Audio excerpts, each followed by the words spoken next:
Oh, there's a fish. He took it. Oh my God.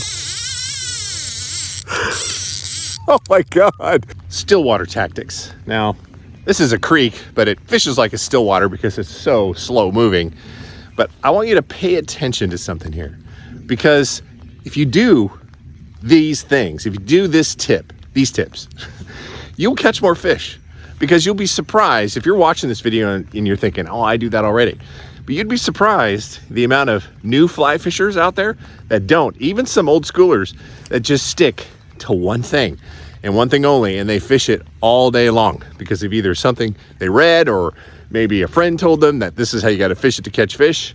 But I have to tell you, if you take the time to switch your gear up, every 20 minutes to a half an hour, if you're not getting any action at all, try something new. Part of the reason why I've got a sling pack absolutely packed full of flies is because you got to vary it up, right?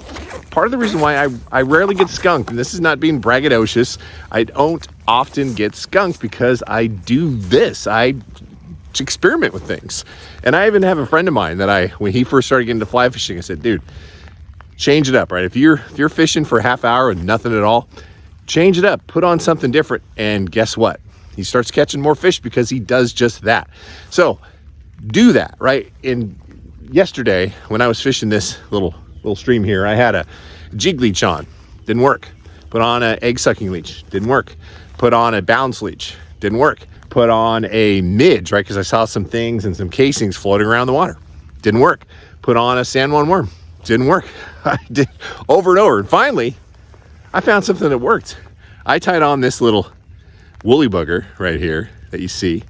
And I don't know, it just looked good, looked fishy. And it didn't have any weight on it because all the other stuff that I had used previously had a little bead head and it was probably getting too far down. And I could see the fish kind of zooming around in the water and they were chasing each other and they're just doing lots of, they look active, right? So I thought, okay, this might work. And sure enough, after the third cast, I hooked into a fish and I rode that wave. And what I mean by that is I kept fishing that same fly until dark and I caught 4 massive fish, and before I thought, wow, maybe today's the day. Maybe I'm not going to catch any fish, which does happen. But it didn't happen on this day because I switched up. So do that. The next time you're fishing, 20 minutes to 30 minutes goes by, you don't catch a fish, tie something else on. And if you do that, I think you'll find more success in fly fishing.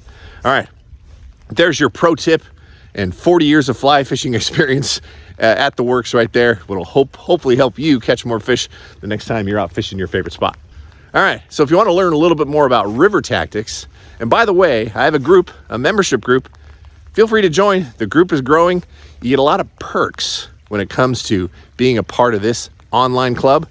And one of the perks is right here. So check out this video and see what you're missing. All right, till the next time, fish on.